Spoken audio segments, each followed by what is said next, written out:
자, 교재는 184페이지 제16강 절도죄입니다. 자, 절도죄는 조문을 보도록 하죠. 객체가 타인의 재물 돼 있죠. 따라서 이 재물은 타인성을 띠어야 하고 타인의 소유여야 되고 타인의 점유여야 돼요. 그쵸? 절취한 자는 그랬어요. 다시 올라가시면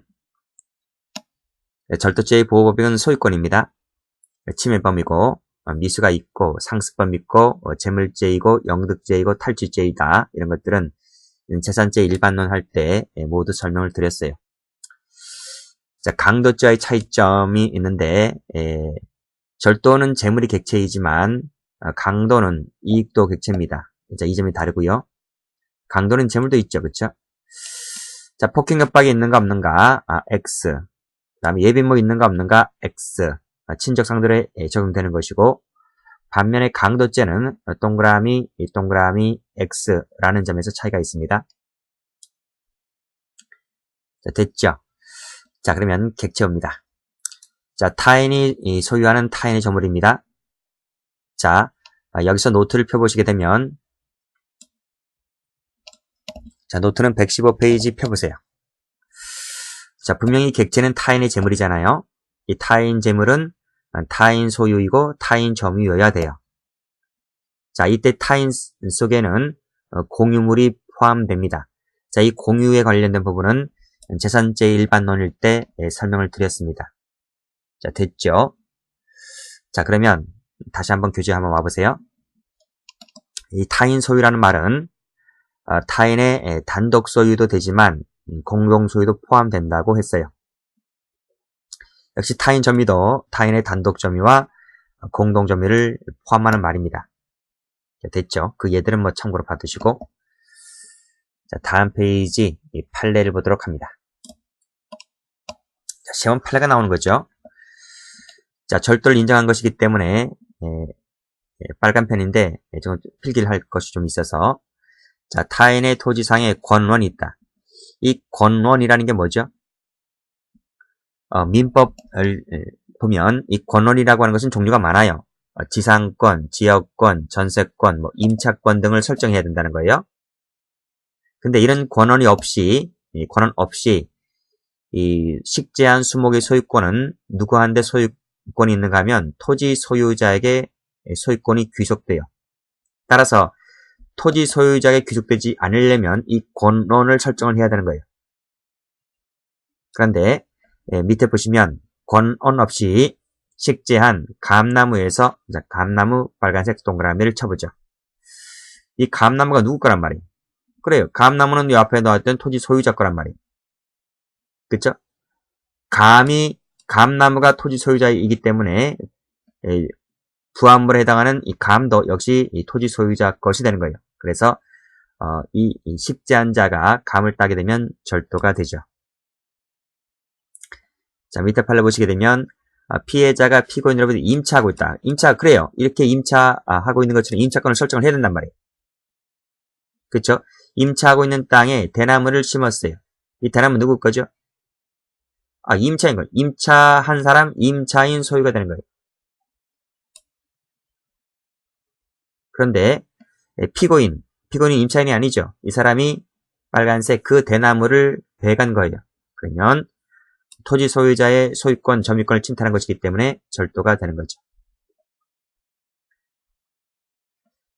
자, 밑에 판례 봅니다. 자, 밑에 판례는 아주 중요한 판례예요. 자, 이 판례는 어떤 판례인가 하면 노트를 펴보시죠. 자, 보세요. 이 갑이라는 사람은 을의 딸이고요. 병이라는 사람은 이 갑과 결혼할 내연남입니다. 그런데 둘은 곧 결혼할 사이가 되고 가까웠죠. 근데 이 친구가 차를 한 대 뽑으려고 하는데 이 딸, 자기 애인의 엄마 되는 사람이 장애인증을 갖고 있어요. 장애인인가 봐요. 그런데 이 장애인 명의로 차를 사게 되면 많은 절세 효과가 있죠. 그렇죠? 차량 구입비 등록비도 내지 않고 각종 세금을 내지 않잖아요. 그래서 이 예비장모가 명의를 빌려줘요. 내 명의를 가지고 차를 사라고 해서 명의를 빌려주는데 이때 병은 신탁자, 을은 수탁자가 돼요. 용어 정리 잘 해두세요. 둘은 명의신탁 관계란 말입니다. 됐죠? 자, 이 명의신탁을 하게 되면 이 차량의 소유권은 자, 여기 나와 있죠. 대내적으로는 이 신탁자 소유가 돼요. 반면에 명의 자체가 이 차량의 명의 자체가 수탁자인 을의 명의로 되어 있기 때문에 대외적으로는 이 수탁자 소유가 되는 거예요. 이게 명의신탁의 법리란 말이에요. 다시 한번 정리하세요. 명의신탁이라 하는 것은 이 양 당사자 간에 있어서는 대내적으로는 병 소유가 된단 말이에요. 왜요? 이 차량은 병이 돈을 주고 샀지 을이 돈을 주고 사준 게 아니에요. 병이 자기 돈으로 차를 샀는데 명의만 예비장모가 빌려줬을 거예요. 그러면 이 차량은 이 차를 돈 주고 산 사람의 두 사람 관계에 있어서는 차량을 돈을 주고 산 병의 소유가 된단 말이에요. 그런데 제3자가 개입을 하게 되면 이런 관계를 모르니까 이 차량의 등록 명의가 누구 명의로 되어 있는가? 을이란 말이에요. 을. 그래서 이 차량은 대외적 관계에서는 을 소유가 되는 거예요. 아시겠죠? 그런데 갑과 병은 결혼을 하지 못합니다. 어떤 이유로 간에 결혼을 하지 못하게 되고 둘은 헤어지게 되는데 그때 이 을이란 사람이 이 딸에게 시키죠. 너 때문에 내 명의가 일로 갔다는 겁니다. 그래서 이 사람이 명의를 어떻게 할지 모르니까 차 갖고 와. 라고 둘이 공모를 하죠. 이 엄마와 딸 사이에 공모를 하게 됩니다. 그래서 이 딸이 이 옛 애인 병 몰래 차량을 갖고 와요. 자, 차량을 몰래 갖고 와요. 자, 무슨 죄가 되겠습니까? 절도지.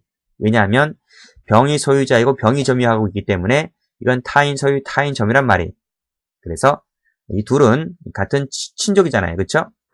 부모지간이기 때문에 그래서 갖고 왔을 때는 병의 소유와 병의 점유를 침탈했기 때문에 절도가 되는 것이다. 이런 말입니다. 아시겠죠? 자, 교재 한번 와보세요. 자, 여기까지가 바로 사실관계를 설명드렸습니다. 읽어보시고. 자, 자동차 명의신탁 관계에서 제3자는 누구예요? 딸이죠. 딸이란 말이에요. 자, 수탁자는 누구예요? 엄마, 모죠, 엄마로부터 승용차를 가져갈 것을 허락받았다. 우리가 이것은 공모로 봐요. 공모로 봐요. 그래서 이 차량을 교부받아 승용차를 신탁자 누구죠? 옛 애인이죠. 몰래 가져갔다라고 했을 때, 자, 빨간색으로 신탁자 몰래 동그란 절도가 된단 말입니다. 그랬을 때 그 엄마는 뭐가 돼요? 공모는 했는데 실제로 훔쳐오는 역할은 딸이 했지 않습니까? 그래서 엄마는 뭐가 돼요? 공모 공동정범. 이 판례는 총론 시간에 공모 공동정범 할 때 나오는 판례가 되죠. 자, 됐죠? 자, 그래서 여기 세 번째 줄 위승용차 되어 있는데 이 승용차는 바로 병이 소유자가 되고 병이 점유자가 되는 것이기 때문에 이것은 절도가 된다. 이런 말입니다. 자, 다시 한번 아까 보았던 판례 좀 마저 보도록 하겠습니다. 자, 갑이 이 차량을 몰래 훔쳐오잖아요. 이 차량을 중고차 재건에 팔아먹었어요. 자, 팔아먹은 것이 사기 될 수 있습니까? 사기 됩니까? 안 됩니까? 사기 안 됩니다. 왜 안 됩니까? 명의 자체가 자기 엄마 명의로 됐기 때문에 돈 주고 팔 때에 이 차량의 등록증이 넘어가는데 하등 장애사가 되질 않습니다. 아시겠죠? 그래서 사기는 이 정에 대한 사기는 되지 않아요. 사기되지 않고 죄가 되는 것은 병에 대한 절도밖에 되지를 않습니다. 아시겠죠? 그래서 여기 나와 있죠. 설령 이 갑이 차를 팔아먹을 때 자기 엄마 것인 양 팔아먹었다 할지라도 이것은 정이라는 사람이 이 차량 등록증을 취득하는 데 있어서 목적 달성에서 하등 지장이 없기 때문에 사기죄가 되지를 않는다 이 말이에요. 이건 신의축 위반이 아니란 말입니다. 나중에 사기죄 할 때 배웁니다. 자, 그 다음 두 번째 판례 보도록 할게요. 자, 두 번째 판례 피고인이 자기의 모 명의로 보세요. 간명이죠. 간명이. 그 다음에 을 몰래라는 을 몰래 가져왔다라고 했을 때 자, 무슨 죄가 될 것이냐 이거예요. 자, 앞에서 보았던 자, 여기 나와 있죠. 타인 소유, 타인 점유면 무조건 타인 소유 타인 점유면 뭐가 돼요? 절도죄가 나오는 거예요. 절도죄가. 그러면 여기서도 이 판례에서도 이 세 번째 판례나 네 번째 판례나 피고인 입장에서 봤을 때 타인 소유 타인 점유면 무조건 절도가 나오는 거예요. 자, 지금 보세요. 피고인이라 했잖아요. 피고인 입장에서 봤을 때 그 차량은 타인 소유이고 지금 타인 점유잖아요. 갖고 오게 되면 절도가 된단 말이에요. 자, 무슨 판례인지 이것도 노트에 나와 있습니다. 노트 115페이지에 동그라미 2번 판례 보시면 이 판례 나와 있습니다. 자, A가 자식이고 갑이 뭡니다. 근데 엄마가 명의를 빌려주죠. 그쵸? 차를 샀어요. 엄마가 사준 것인지 모르겠지만 어쨌든 엄마 명의로 차를 사주겠지. 맞잖아요? 그러면 일단은 명의 자체가 엄마 명의로 돼 있다 할지라도 그렇죠. 대내적인 이 사람이 자식이 끌고 다니기 때문에 대내적인 A 소유자 아닙니까? 그렇죠? 근데 대외적으로 명의 자체가 엄마 명의로 돼 있기 때문에 엄마 소유로 봐야 되는 거예요. 자, 이 A라는 사람이 젊은 친구니까 돈을 많이 쓰지 않습니까? 유흥비도 많이 탕진할 것이고 자, 이 A가 엄마 몰래 이 차량을 채권자 을에게 가서 돈을 담보로 잡히고 돈을 빌렸어요. 자, 보세요. 자, 을이 돈을 빌려주게 되고 이 차량은 담보로 제공하게 되죠. 그래서 을이 사채업자겠죠. 을이 차량을 갖고 있죠. 자, 을은 제3자입니다. 그렇죠?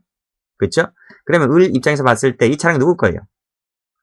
제3자인 을 입장에서 봤을 때 이 차량은 A 겁니까? 갑 겁니까? 명의가 누구 앞으로 돼 있어요? 엄마 앞으로 돼 있겠죠? 그러니까 이 여기 나와 있네요. 대외적으로 엄마 소유가 되는 거예요. 즉 제3자인 을의 입장에서 봤을 때 엄마가 소유자가 되는 거예요.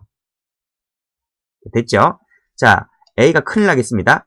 큰일 났습니다. 그렇죠? 차량 일과가 있으니까 엄마가 더 큰 소리 내죠. 자, A가 채권자 을 몰래 차량을 훔쳐와요.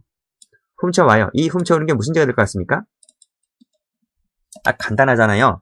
누구 소유냐, 누구 점유냐인 것만 알고 있으면 돼요. 일단은 이 차량은 을이 점유하고 있네요. 그쵸? 누구 소유? 제3자가 개입을 하면 누구 소유? 엄마 명의로 돼 있다니까요. 엄마도 타인이잖아요. 그래서 이 차량은 타인 소유가 되고 타인 점유가 되는 것이기 때문에 이 갖고 온 것은 뭐가 돼요? 절도가 되는 거예요. 이해되시겠죠? 그런 내용이 자, 교재 보시면 나와 있습니다. 피고인이 엄마인 갑 명의로 등록하인 것을 갑에게 신탁한 자동차를 을에게 담보 제공한 다음에 을 몰래 갖고 왔다라고 했을 때 이것은 타인 소유 타인 점유가 되는 것이기 때문에 절도가 되는 것이다. 이런 말입니다. 자, 이 판례도 잘 나오니까 체크를 해두시고요. 자, 그 다음 5번 판례 볼게요. 피고인이 자기 명의로 등록된 차량을 사실혼 관계에 있던 갑에게 줬어요. 빨간색으로 갑에게 줬다. 동그라미. 주었으면 어떻게 되는 거예요? 소유권이 넘어가잖아요. 증여하면. 그러면 이 자동차 미술 봐봐요. 이게 누구 거예요? 갑 소유죠. 넘어갔다니까요. 갑이 소유자가 되고 갑이 점유자가 되는 거예요. 그쵸? 그래서 밑에 줄에 재산분할 위자료 명목으로 갑이 소유하게 돼 있다니까요. 갑이 소유자고 갑이 점유가 되는 거죠. 피고인이 이를 훔쳐가게 되면 뭐가 되는 겁니까? 절도죄가 되는 거죠. 자, 6번 판례도 잘 나옵니다. 6번 판례도 전부 다 잘 나옵니다. 6번, 7번까지 다 잘 나옵니다. 자, 이 6번 판례 보도록 합니다. 자, 역시 이 노트에 나와 있습니다. 노트 115페이지 보시면 맨 밑에 3번 판례일 겁니다. 자, 보세요. 가게집인데 식당입니다. 을은 사장이고 갑은 종업원이죠. 근데 을이 신용불량자가 되어 있기 때문에 카드 가맹점 개설을 못해요. 그래서 종업원에게 얼마 더 주기로 하고 명의를 빌려받죠. 이해되시겠습니까? 갑은 을에게 명의를 빌려주는 거예요. 자, 그랬을 때, 자, 이제 을이 이제 구청하고 세무서에 가서 허가증과 등록증을 발급받았겠죠. 그렇잖아요? 그래서 을이 이 허가증과 등록증을 갖고 있는 거예요. 갖고 있는데, 그러면 갑은 뭐예요? 자기 앞으로 가게 하나를 갖고 있는 명의상으로 가게를 갖고 있는 것이기 때문에 세금이 많이 나와요. 일단은 뭐 의료보험비 오를 것이고, 그쵸? 의료보험비 일단 오르잖아요. 일단 10만원 단위로 뛰어요. 갖고 있으면. 자, 의료보험비 오를 것이고, 그 다음에 각종 뭐 등록세 내야 될 것이고, 매년마다 세금 나오잖아요. 그쵸? 그래서 이 갑이 이거 아니다, 이거 오히려 적자다라고 해서 둘이 분쟁이 발생하게 됩니다. 다시 돌려달라 하는 거죠. 근데 을은 돌려주지 않겠죠. 그래서 갑이라는 사람이 보세요. 이 등록증을 몰래 갖고 와요. 갖고 오는 게 무슨 죄가 될 것 같습니까? 절도죠. 지금 제3자가 없잖아요. 제3자가 없고 지금 둘만의 문제잖아요. 보세요. 이 허가증 등록증은 대내적으로 을 소유. 대외적으로 갑 소유이지만 지금 제3자가 나타나지, 제3자가 개입을 하고 있지 않지 않습니까? 둘만의 문제이기 때문에 이 갑은 이 을이 갖고 있는 등록증과 허가증은 누구 거예요? 을 거니까 이걸 갖고 오게 되면 절도가 되는 거예요. 이해되시겠죠? 자, 다시 한번 보시면 영업대여 약정에 따른 발급된 그 허가증과 등록증, 자, 빨간색으로 허가증과 등록증 동그라미 쳐보세요. 자, 이거 누구 것이라고요? 피해자가 인도받았다면서요. 피해자가 사장이잖아요. 사장. 이 사람이 인도받았다. 즉, 이 사람이 피해자가 소유자가 되고, 이 소유자가 되고, 이 사람이 점유자가 되는 거예요. 이해되시겠죠? 이를 명의 대여한 사람인 종업원이 가져가게 됐을 때는 절도가 되는 거예요. 자, 기출문제처럼 권리행사 방해죄 된다 그러면 틀려요. 이건 자기 것이 아니고 주인 거가 된 거예요. 자, 돼지 한번 가보겠습니다. 이 돼지 판례도 참 중요합니다. 자, 이것은 노트가 116페이지에 나와 있을 겁니다.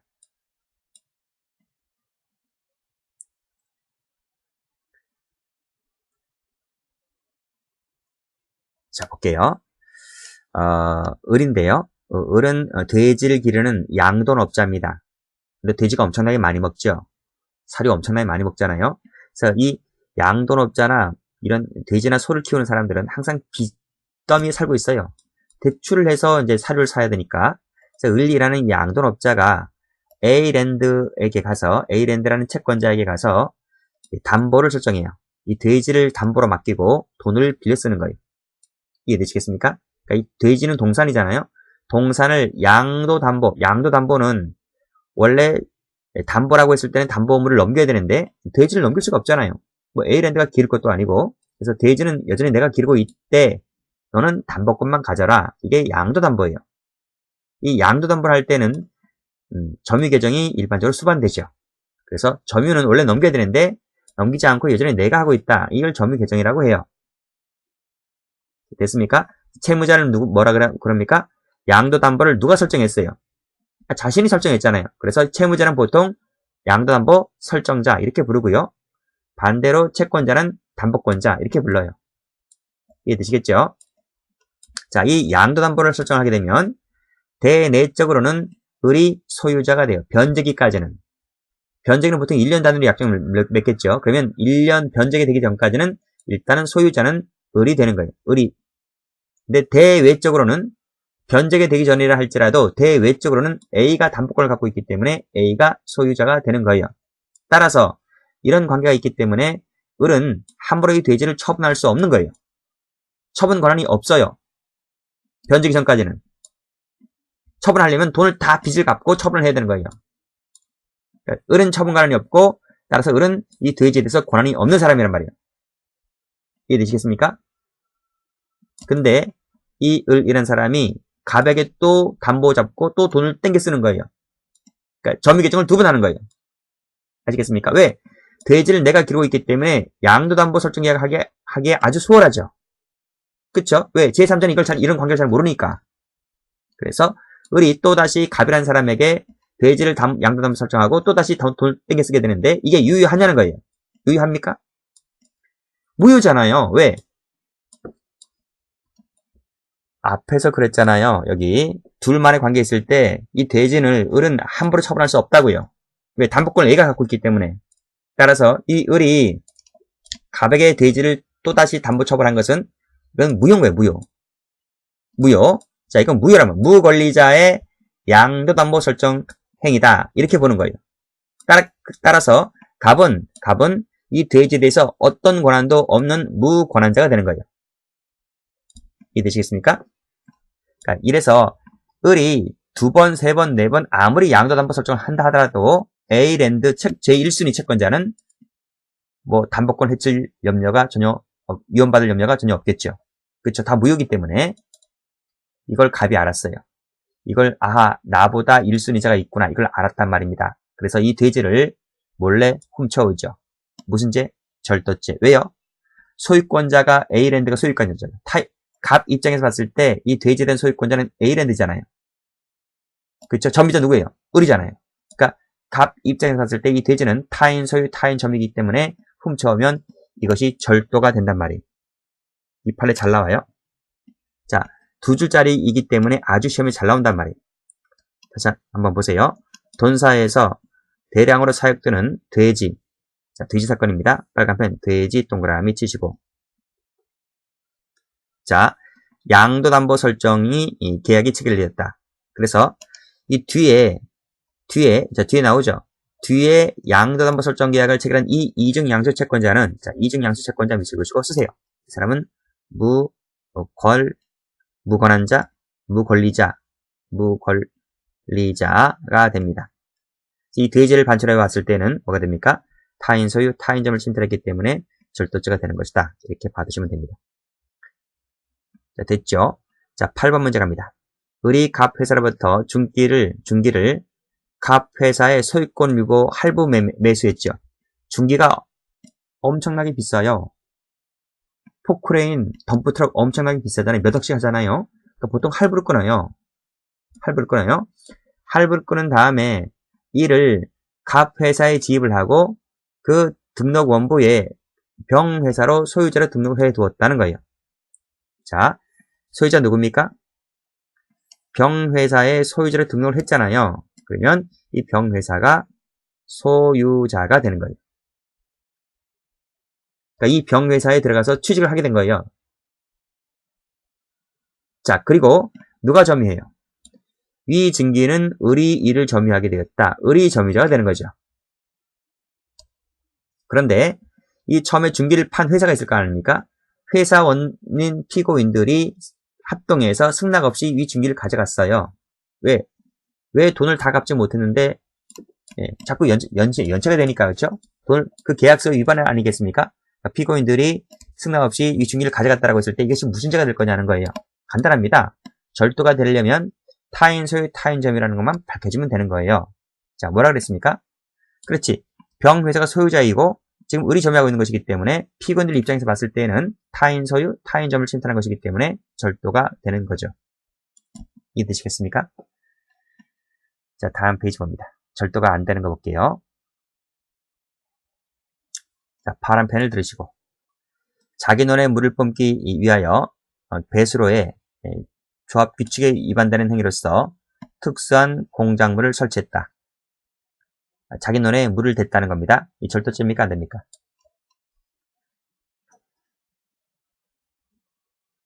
공작물 설치 세모 치시고 여기 기출문제 나오네요. 특수한 공작물을 설치하여 저장된 물은 타인 소유, 타인 점유가 안 된다는 거예요. 그 물이 타인 겁니까?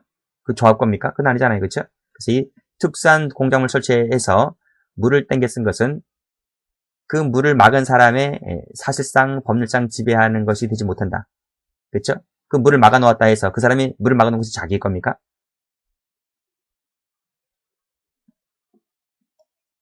자, 됐고. 자, 그 밑에 판례 보시게 되면 자, 망부상만이 30년 동안 방치가 되었다. 방치 세무 치시고요. 그 밑에 관리하지 않고 있었다. 10년 동안입니다. 30년 밑줄 그시고 10년 밑줄 그시고. 이 두 개 판례는 뭐죠? 이 두 개 판례는 점유 의사가 없죠. 피해자가 점유 의사가 없는 것이기 때문에 점유를 갖고 왔다 이 물건을 갖고 왔다 할지라도 타인 점유를 침탈한 것이 아니므로 절도죄가 되지를 않는 겁니다. 4번 보죠. 다시 돌아오지 않을 뜻 세모 명백히 했다면 역시 점유를 침탈한 것이 아니기 때문에 절도가 되지를 않습니다. 자, 그 다음에 5번 판례가 중요한데요. 자, 여기서는 점유가 뭔가에 대해서 설명해 놓고 있습니다. 자, 점유라고 하는 것은 밑에 줄 순수한 사실상의 관계를 말한다. 빨간색으로 사실상 동그라미 칩니다. 법률상이 아니죠. 내가 그 물건을 잡고 있느냐, 이게 점인 거지. 그래서 절도범이라 할지라도 훔친 재물에 대해서 점유권을 갖고 있다는 거예요. 그렇죠? 이것은 법률적인 개념이 아니라 사실상의 개념이다 이거예요. 그래서 밑에 줄 재물을 점유하는 소유자로부터 상속받아 그 소유권을 취득했다 할지라도 그 상속인이 점유가 되려면 이 상속인이 점유자가 되려면 상속인이 그 물건에 대한 사실상의 지배를 가져야지만 점유자가 될 수 있다는 거예요. 따라서 반대로 한번 해석을 해볼게요. 사실상의 CF 사실상의 점유를 하지 못하면 점유를 할 수 없다. 이것을 설명해 놓고 있는 거예요. 자, 무슨 얘기인지 요 2번 한번 보도록 할게요.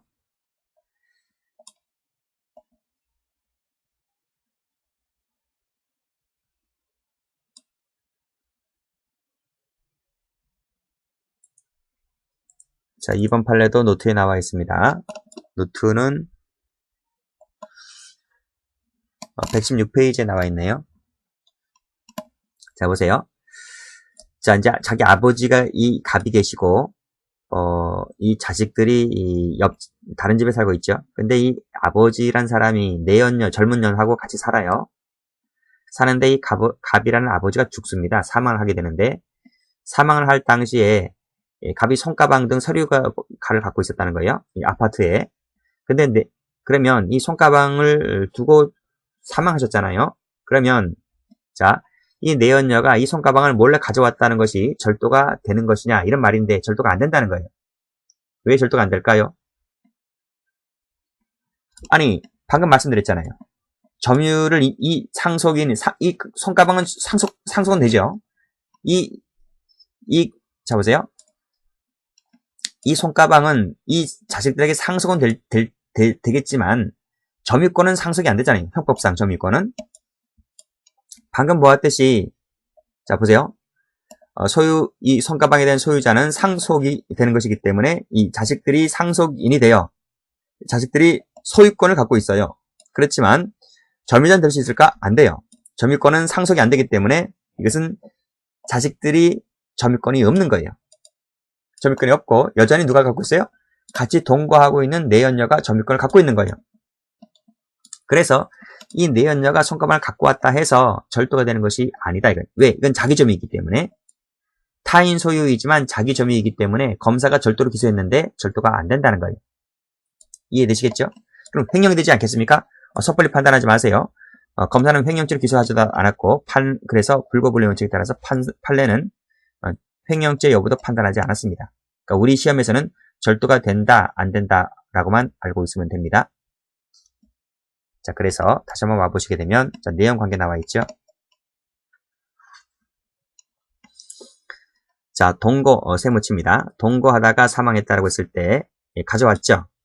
그랬을 때 자, 밑에 줄 세 번째 줄 피고인이 가방을 들고 나온 시점에서 이 자식들이 요 자식들이 뭐한다? 점유를 할 수 있었다고 볼 수가 없다. 이해되시겠죠? 그래서 점유권이 없기 때문에 절도가 되지를 않는다. 이런 말입니다.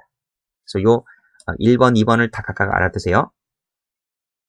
그러니까 과거에는 2번 판례가 많이 나왔지만 요즘은 2번 판례 다 알고 있습니다. 그래서 원칙에 해당하는 이 점유가 뭔가에 대해서 이 1번을 물어볼 수 있기 때문에 1번까지도 같이 봐두시면 될 것 같아요. 자, 6번 판례를 보도록 합니다. 자, 6번 판례는 자, 이것도 노트에 나와 있습니다. 116페이지 참조하시고 통발 어구 사건인데 자, 을이 이 통발 어구를 담보를 잡고 갑에게 역시 점유계정 방식으로 돈을 빌려 쓴 거예요. 즉 갑은 채권자는 이 통발 어구를 담보 잡고 돈을 을에게 빌려준 거예요. 이해되시겠습니까? 자, 됐죠? 자, 그래서 이 통발 어구는 역시 앞에서 본 법리대로 하게 되면 대내적으로는 을 소유가 되지만 명부상으로 지금 갑 명의로 되어 있기 때문에 갑이 소유자가 되는 거예요. 대외적으로는. 따라서 이 변제기 전에 아까 양도담보 사건 돼지 말씀드렸죠. 을은 처분 권한이 없어요. 담보권자에게 담보 잡혔기 때문에 그래서 을은 처분 권한이 없지만 갑은 얼마든지 대외적으로 처분 권한이 있는 거예요. 반대로. 아시겠습니까? 그래서 이 갑이라는 사람이 이 담보권을 이 병이라는 사람에게 판 거죠. 이 담보권을 팔았단 말이에요. 그 판 형식이 뭐냐면 채권 양도 형식을 취했다는 거예요. 즉 갑이 을에게 갖고 있는 채권을 을에게 팔았다. 채권을 넘겼다. 채권 양도라는 거예요. 이해되시겠습니까? 무슨 채권을 갖고 있는데요? 목적물 반환 청구권, 목적물 반환 청구권. 을이 변제하지 못할 경우를 대비해서 갑은 을에게 목적물 반환 청구권을 갖고 있는데 그 청구권을 갑에게 양도한 건데 이게 유효하단 말이에요. 이해되시겠어요? 자, 그래서 을이 갚지 않으니까 이 병이란 사람이 이 갖고 있는 통발 어구를 몰래 갖고 왔다는 거예요. 절도됩니까? 안 됩니까? 안 되지. 왜? 내 건데, 이건. 을이 점유하고 있지만 소유권은 나한테 있기 때문에, 그렇죠? 목적물 반환 청구권을 취득했기 때문에 이건 을 소유가 아니고 병 소유가 되는 거예요. 자기 소유가 되는 것이기 때문에 몰래 갖고 왔다고 해서 절도가 되지를 않습니다. 자, 그 내용을 교재를 한번 보도록 하죠. 자, 보세요. 자, 양도 담보권자인 이 채권자 있잖아요. 채권자가 동산을 매각했어요. 제3자에게 목적물 동산을 매각했다라고 했을 때, 자, 세 번째 줄. 그 목적물의 인도는 채권자로부터, 자, 보세요. 파란색으로 목적물 반환 청구권을 양도받았다. 세무쳐봐요. 이 형식도 가능하다니까요. 따라서 채권자가 담보 목적물을 위와 같은 방법으로 제3자에게, 자, 보세요. 제3자에게 소유권을 취득하게 했다 했잖아요. 그러니까 이 제3자는 뭐예요? 소유자가 되는 거예요. 그래서 이 제3자는 자기 소유물을 취득한 것이기 때문에 이걸 갖고 왔다고 해서 절도가 되지를 않는 거란 말이에요. 이건 될 수 있어요. 아직 계약 기간이 끝나지 않았기 때문에 그 채무자의 권리를 방해하고 있다라고 해서 권리행사 방해죄는 될 여지가 있어요. 그렇지만 절도는 되지 않는 거예요. 이해되시겠습니까? 근데 권리행사 방해죄를 물어보진 않을 거예요. 절도가 되느냐 안 되느냐 물어보고 있는 것이기 때문에 이렇게 정리를 해두시고, 자, 다음 페이지입니다. 절취가 뭘까? 절취는 여기 나와있네요. 타인 점유 배제 플러스 새로운 점유 취득, 이 합쳐진 말이 절취다 이겁니다. 요 타인 점유가 배제가 있을 때 착수가 있고 점유를 취득하게 되면 기수가 되죠. 그쵸?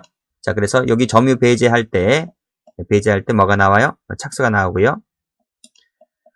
점유 취득을 할 때 여기 기수가 나오는 거예요. 자, 올라갑니다. 자, 점유 배제 수단에는 제한이 없어요. 비밀리 공연이 괜찮고 심지어는 기망이 수단이 될 수도 있는데 이것을 우리가 책략절도라고도 얘기를 하죠. 그래서 옷을 한번 입어보겠다 하면서 화장실 갔다 온다고 속이고 튀었을 때 이게 절도인 거죠. 자, 판례 보시면 빨간색 책 동그라미, 목걸이 동그라미, 이 절도로 봤습니다. 그런데 조심할 것이 하나 있습니다. 자전거 세무처벌. 똑같은 사안임에도 불구하고 자전거 시운전 사건 같은 경우는 사기죄를 보았다. 자, 두 가지 판례 비교하시고. 자, 착수시기 갑니다. 총론 시간에 배우게 되는데 밀접행위설이죠. 다른 말로 물색설이라고도 합니다. 자, 됐죠? 판례 보시면 자, 착수 시기는 자, 밀접한 행위를 개시했을 때 밀접 동그라미 착수가 있다. 자, 다음 페이지에서 판례 볼 겁니다. 자, 기수 시기를 보죠. 기수 시기는 취득시입니다. 취득시 모르는 사람 없을 것이고, 자, 취득이라 하는 말의 의미는 자, 밑에 줄 재물이 자기 소지로 이동한 때, 다시 말해서 자기의 사실적 지배 밑에 둔 때, 자, 지배 밑 동그라미, 이때 기수가 된다 이런 말입니다. 자, 절도죄 역시 영득죄이기 때문에 불법 영득 의사가 있어야 한다는 건 뭐 다 아실 것이고, 자, 죄수관계는 총론 시간에 배우는데요. 사실관계 한번 보시면, 자, 을 경영의 음식점이다. 그리고 을 경영의 음식점이니까 관리수가 한 개죠. 거기서 병이라는 사람의 물건, 정이라는 사람의 물건을 각각 훔쳐 나왔다는 겁니다. 그랬을 때는 지금 관리자가 하나의 관리자이기 때문에 절도가 몇 개다? 한 개다 이런 말이에요. 한 개다. 근데 밑에 판례 보시면 갑의 집 할 때 갑 동그라미, 의뢰방 할 때 을 동그라미. 관리수가 각각 있는 것이기 때문에 별개의 지가 된다. 이런 말입니다. 따라서 무슨 말이에요? 이 두 가지 판례가 의미하는 건 뭐죠? 절도죄의 개수는 관리수를 갖고 절도죄의 죄수는 뭐다? 관리의 수이구나. 관리의 수를 가지고 절도를 논하구나. 이것이 판례의 입장이다라는 거예요. 이해되시죠? 자, 다음 페이지 착수 여부를 볼게요. 자, 주간이네요. 1번의 주간이고 2번의 주간이고 1번의 주간. 여기 11시 20분경이니까 주간이죠. 주간이니까 물색시입니다. 물색시. 물색이 있는가 없는가를 보시면 돼요. 1번에 물색 있죠? 동그라미 치시고. 2번도 보시면 1번에 2번도 보시면 찾지 못하고 이런 말 나와있지.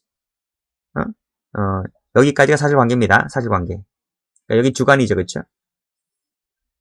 그쵸? 찾지 못하고 찾지 못했다. 빨간펜 여기 동그라미. 물색행위 있어 없어요? 있죠. 있으니까 착수가 인정된다. 그런 말이고요. 근데 2번 그 밑에 판을 보시면 자, 그 밑에 판은 좀 달라요. 똑같이 주간이긴 하지만 여기 주간 나와있죠. 주간이긴 하지만 파란 펜 들어보세요. 자, 갑은 11시 20분경에 두 번째 줄 방으로 들어갔는데 예상보다 빨리 내려가 부엌 앞으로 이르렀을 때 갑은 신발을 신은 채로 튀어나갔다라고 했습니다. 지금 물색행위 있어 없어요? 훔칠 물건에 대한 물색행위가 있어 없어요? 없죠. 물색행위 하기 전이다. 전자 세모 치시고 착수가 없다는 거예요.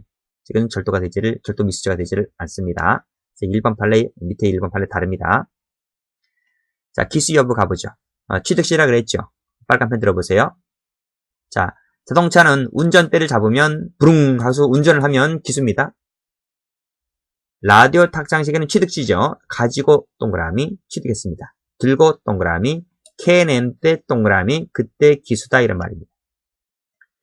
자, 파란 펜 들으시고 운반 세모 반출 세모 이때가 아니고 캐내였을 때 기수이다 이런 말입니다. 자, 그래서 밑에 캐낸 쓰니까 뭐죠? 절도죄는 뭐죠?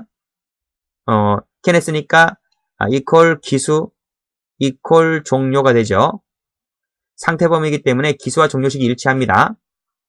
그 이후에 가담을 했대요. 가담한 것은 절도가 완전히 끝난 다음에 가담한 것이기 때문에 특수 절도가 되지를 않는 거예요. 이해되시죠? 총론 시간에 배우죠? 공범이 되려면 기수 전에 가담해야지 공범이 성립하는 것이지 기수 이후에 가담하는 것은 공범이 성립을 하지 않게 됩니다. 아시겠죠? 이 합동범도 공범의 일종이잖아요. 작물범만 될 뿐이다. 이겁니다. 자, 그 다음 밑에 판례 보시면 시동이 걸려야 되는데 시동이 걸리지 않았다는 겁니다. 걸리지 않았다 세모 치시고 이것은 기수가 안 된다 하는 거죠. 그래서 시동이 걸리면 기수, 걸리지 않으면 미수 이렇게 받으시면 되겠습니다. 다음 페이지 보죠. 자, 야주절입니다. 야주절 자체는 일단 야간이다는 행위 상황이 있다는 걸 받으시고 그 다음에 객체를 알아두셔야 되는데요. 총론 시간에 주거침입자 할 때 풀었죠. 주거침입자 할 때 간수하는 저택이란 말이 여기는 있다라는 거예요. 자, 주거침입죄도 95년도에 있었습니다. 그런데 95년도에 형법이 전면 개정되면서 간수하는 저택이 삭제되었고 현재로서는 야주절 이쪽만 간수하는 저택이 있다는 거죠. 자, 항공기 없다는 것도 받으시고 전부 다 기출된 적이 있습니다. 자, 상황을 보도록 합니다. 모두 야간입니다. 모두 야간. 판례가 나와 있죠. 예전에 학설도 이견이 많았었습니다. 그런데 오늘날에는 주거침입 절취 모두 야간에 있어야 한다. 그 다음 두 번째 행위 상황인데 야간이라 하는 것은 밑에 판례도 나와 있지만요. 일몰 후 일출 전까지를 말해요. 이것을 천문학적 해석이다 라는 거죠. 그래서 해가 언제 떠고 언제 졌는가 여름과 겨울의 길이가 다르듯이 그때도 야간이라는 개념의 의미는 약간씩 다른 거예요. 아시겠죠? 그래서 현직이 되어서 범인을 잡았다라고 했을 때 그게 야주절인지 아닌지를 판단하기 위해서는 잘 모르잖아요. 5시 40분에 해가 떴는가 6시 20분에 떴는가에 따라 다르듯이 그때는 기상청에 가서 전화를 해서 몇 시에 해가 떴습니까? 이렇게 물어보면 되는 거예요. 자, 밑에 두 번째 판을 보시면 나와 있죠. 야간이라 하는 것은 일몰 후부터 다음날 일출 전까지라고 해서 천문학적 해석이구나 이렇게 나와 있음을 알 수가 있습니다. 됐죠? 자, 이 판례 보시게 되면 자, 주간에 들어갔네요. 주간에 15시 40분경이 들어갔죠. 그리고 야간에 훔쳐 나왔네요. 그럼 야주절이 됩니까? 안 됩니까? 안 되지. 모두 야간이 아니기 때문에 자, 파란색 주간세 묻히시고 야주절이 안 된다 이겁니다. 자, 그 밑에 2번을 보시게 되면 05시 30분경에 훔쳤죠. 일출 시간은 05시 17분경이었대요. 해가 뜬 시각은 새벽 5시 17분이었고 피고인이 훔친 시간은 05시 30분경이었대요. 그럼 야주절이 됩니까? 안 됩니까? 안 되지. 셈을 치시고 자, 그 밑에 7월 15일 날이니까 7월 15일이면 여름 아니에요. 여름. 겨울이면 껌껌하죠. 그러나 7월 15일 여름이기 때문에 19시 30분경 해가 아직 안 졌습니다. 야주절이 아니고 단순 절도이다. 이런 말입니다. 착수식이 주거침입시죠. 빨간색으로 여기 나왔네요. 주거침입 동그라미 치시고. 그쵸? 주거침입에 착수와 관련된 부분은 주거침입할 때 배웠죠. 야간에 나와 있네요. 쭉 보시면 추줌을 당겼다. 착수죠. 일접 행위설이기 때문에 침입 동그라미 치시고 다 착수를 인정했습니다. 전부 다 야간에 밑줄 그어 두시면 되겠네요. 취득시입니다. 꺼내 들고 취득했죠. 기수입니다. 기수 이퀄 종료. 발각되어 돌려줬다고 하더라도 이건 기수 이후 문제이기 때문에 빠꾸 후진 없습니다. 기수입니다. 자, 특수절도죄를 가보죠. 특수절도죄는 세 가지가 있습니다. 세 가지가. 자, 1항이 있고 2항이 있는데 1항 보죠. 야간에 어디를 손괴하고 침입해서 절취하면 돼가 되죠. 이걸 합쳐서 뭐라 그래요? 이게 나왔죠? 야간 손괴 후 주거침입 절도라고 불러요. 두 번째는 흉기교대 절도가 나와 있고 합동절도가 나와 있네요. 이 세 가지를 우리가 특수절도다 이렇게 하는 거예요. 자, 그럼 첫 번째 야간 손괴 후 주거침입 절도를 보시면 똑같아요. 행위 상황이 똑같단 말입니다. 야간에 모두 다 이 세 가지가 다 이루어졌을 때 이게 야간 손괴 후 주거침입 절도가 되는 거예요. 그런데 파란 펜 들어보시고 14시 세모 치시고 야간이 아니기 때문에 331조는 안 되는 331조는 되지 않는 거예요. 여기 나왔네요. 요 331조 제1항은 되지 않는 것이고 다른 죄가 될 뿐이라 이겁니다. 자, 손괴가 뭘까요? 라는 건데 손괴는 자, 그 밑에 나왔죠. 손괴는 효용을 상실하는 것이 손괴다. 이렇게 정의를 내리고 있습니다.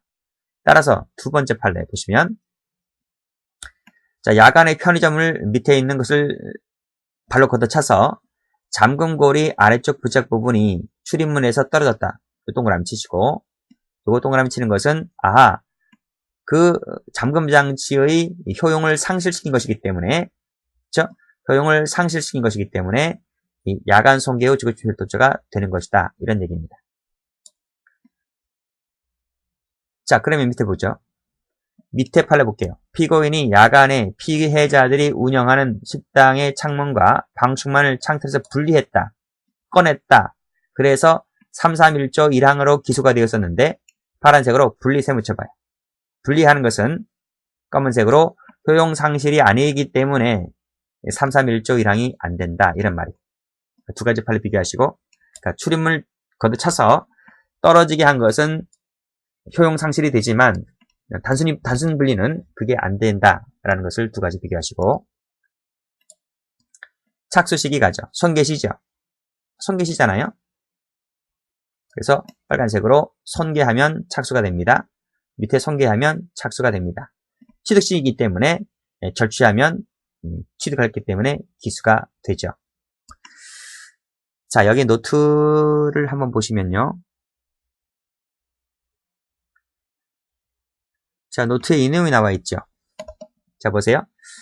절도와 야주절은 쉽습니다. 착수시기를 다 배웠잖아요. 물색시, 주거침입시. 물론 기술은 다 똑같고 취득시가 됩니다. 근데 문제는 331조인데요. 야간 손괴 후 주거침입 절도는 언제 착수일 것 같습니까? 방금 풀었잖아요. 야간이 아닙니다. 야간은 행위 상황이기 때문에 손괴시 손계시가 바로 뭐예요? 착수라는 거예요. 손계시가. 여기 나오죠, 손계시가. 근데 두 번째는 뭐냐면, 흉기휴대절도와 합동절도는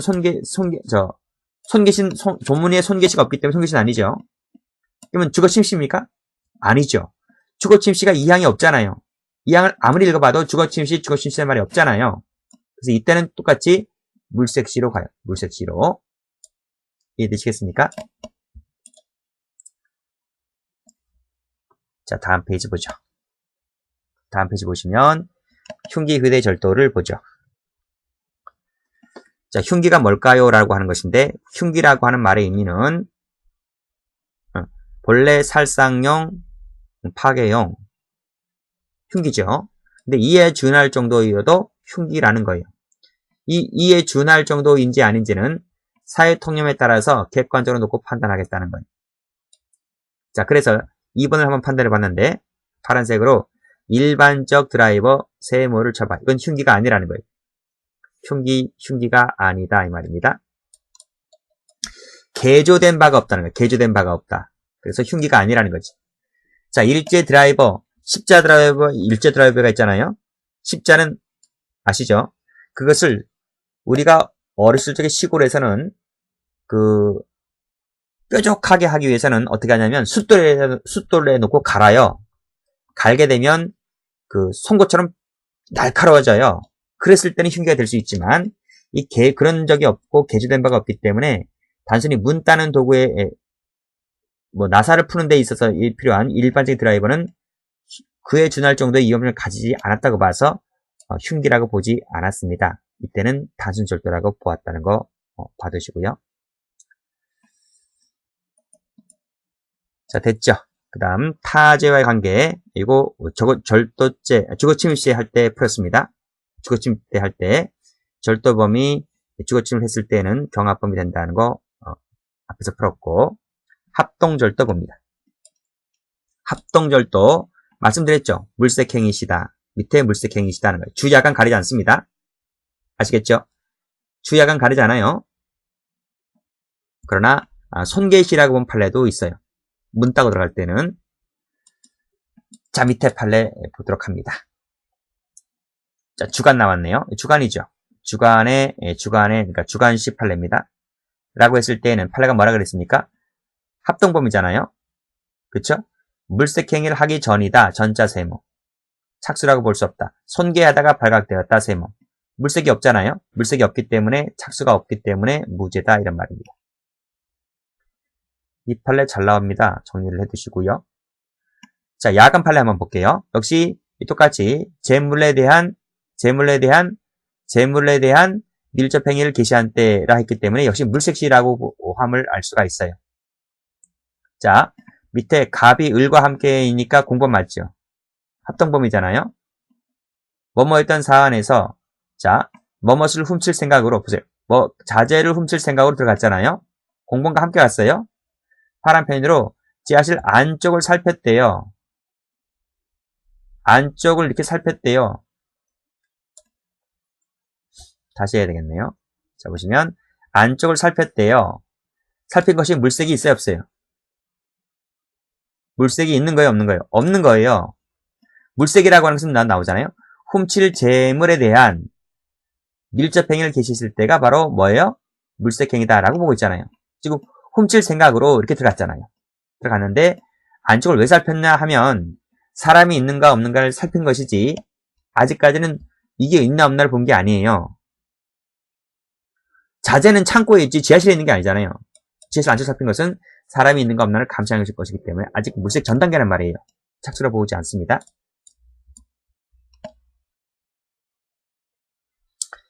자, 그 밑에 판례가 바로 뭐냐면 이게 손계시 판례인 거예요. 이게 자, 합동했으니까 야간이 맞죠. 한 사람은 망을 보고 또 한 사람은 기구를 가지고 빨간 펜으로 떼어냈다 동그라미, 환기창문을 열었다 동그라미라고 하면 방금 보여서 보았듯이 손괴가 되는 것이기 때문에 착수다 이런 말입니다. 됐죠? 시험은 뭐가 나오는가 하면 시험은 주간 판례하고 야간 판례요. 각각 첫 번째가 잘 나와요. 자, 합동범, 당연히 재물취득시가 됩니다. 그래서 빨간색으로 자루에 담았다 라고 했을 때 취득을 했기 때문에 기수이죠. 자, 자동차 불법 사용죄를 봅니다. 자, 일단 객체가 중요합니다. 자동차부터 원동기, 자전기, 자동차까지 갈아놨고 권리자의 동의 없이 갖다 써야 됩니다. 상습범 처벌 조항이 있네요. 자, 보시면 객체 볼게요. 자동차 외에 선박, 항공기, 열차 없습니다. 틀렸네요. 상습범, 미수범 처벌 조항이 있다. 맞죠? 다 경찰 승진에 나온 기출지문들입니다. 자, 본 자동차 불법 사용죄는 사용절도 중에 하나에 속하잖아요. 원래는 사용절도였기 때문에 불가불인데 95년도에 이것이 신설됩니다. 고가의 물건이기 때문에. 그래서 예외적으로 처벌된다 이렇게 되어 있죠. 역시 사용절도의 한 종류이기 때문에 절도죄에 해당하지 않는 경우에만 인정돼요. 우리가 이것을 보충관계다 이렇게 부르죠. 자, 객체 중에는 일반 자전거와 기차는 포함되지 않습니다. 나머지는 쭉 봐두시고요. 이건 뭐 제가 강의하지 않겠습니다. 자, 다음 페이지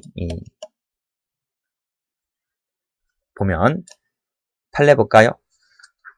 판례 보시게 되면 여기까지가 이제 사실관계죠. 사실관계 읽어보시고요. 그래서 두 번째 줄 보니까 반환 의사가 있네요. 반환 의사가 있고 그 다음에 일시 사용했다 했으니까 자동차 불법 사용죄가 됩니다. 그렇죠? 자, 그 밑에도 여기까지는 사실관계이고요. 끊고 그 다음에 역시 2km 가까운 거리죠. 10분이니까 얼마 되지도 않기 때문에 역시 뭐가 돼요?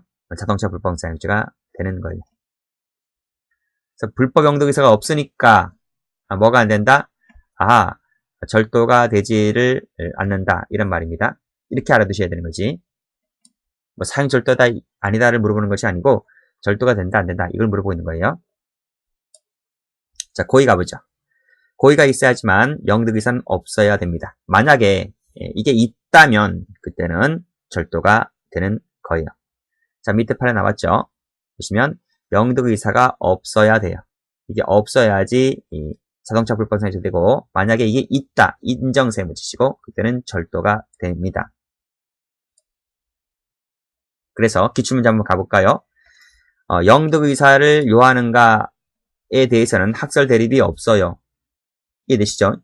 없어야지 사다 잡으려 되고 있으면 절도가 되는 것이기 때문에 이 부분에 대해서는 요하는가 아닌가에 대해서는 전혀 대립이 없는 거예요. 자, 그 다음 타자와의 관계죠. 영득 의사 없이 타인 자동차를 일시 사용했다라고 했을 때 당연히 휘발유는 당연히 필연적으로 수반됩니다. 자, 근데 문제는 이때 휘발유에 대해서 파란색으로 휘발유 세 묻히시고 휘발유에 대해서 별도로 절도로 갈 수 있을까의 문제인데 갑니까 안 갑니까? 갑니까 안 갑니까? 안 가지. 이게 양이 엄청나게 얼마 되지도 않잖아요. 그랬을 때는 이거를 흡수관계로 봐요. 흡수관계.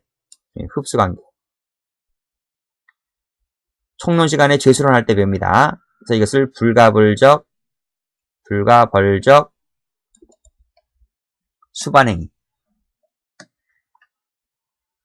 이로 보아서 별도로 절도가 되지를 않는다. 뭐밖에 안 돼요? 자동차 불법 사용죄밖에 되지를 않습니다. 이렇게 정리를 해두시고 자, 다음 페이지 마지막으로 상습절도죄를 보죠. 자, 상습절도죄 2분의 1 가중입니다. 2분의 1 가중 2분의 1 가중입니다. 않고 별도로 틀렸고 이거 나중에 총론 시간에 정리합니다. 상습범 파트에서 뭐 강도라든지 뭐 이런 것만 별도 가중이지 상습 절도는 별도 가중이 없고 기본범죄에 대해서 2분의 1 가중입니다. 이 상습범이 되려면 절도의 습성의 발형이 되면 상습성이 인정돼요. 전과 기록 필요 없어요. 그 전과 기록 필요 있는 것은 누범이잖아요. 따라서 상습 절도습격의 발현이 없다 할지라도 얼마든지 없을 때는 이 발현이 있어야 되는데 이게 없을 때에는 뭐죠? 상습절도가 되지를 않는 거죠. 여기 없을 때에는 있어야지 상습절도가 되는 거죠. 그 다음 밑에 판례 상습절도가 있고 자동차 불법 사용이 있잖아요. 그랬을 때는 두 개의 죄가 다 됩니까? 이게 절도습벽의 발현이라는 거죠. 그러면 이 절도습벽의 발현이 될 때는 이 상습성이라는 것이 포괄일죄잖아요. 이 포괄일죄는 이건 가장 중한 죄로 처벌하는 거예요. 두 개 죄 중에서. 그때는 뭐가 더 중요합니까? 상습절도가 더 중하잖아요. 형이 무겁기 때문에 상습절도죄의 포괄일죄가 되는 거예요. 이 죄는 이제는 별도로 성립을 하지 않게 되고 여기에 흡수가 되는 거예요. 이해되시죠? 왜? 가장 중한 죄로 처벌되니까. 포괄일죄 법리가 그래요. 자, 밑에 부분은 제가 주거침입죄 할 때 설명드렸다 했습니다. 그래서 상습절도죄 미출작, 주간주거침입술작을 쓸 때는 별도로 요 죄가 된다. 경합범위 되는 거죠. 역시 마찬가지로 상습절도죄 미칠 것이고 주간주거침입 미칠 것이고 마지막에 또 별도로 주거침입이 되고 이건 경합범위 되는 거예요. 이 논리 제가 주거침입죄 할 때 말씀드렸습니다. 기억이 안 나시면 다시 한번 그쪽 동영상 들어보시고 여기까지 하겠습니다.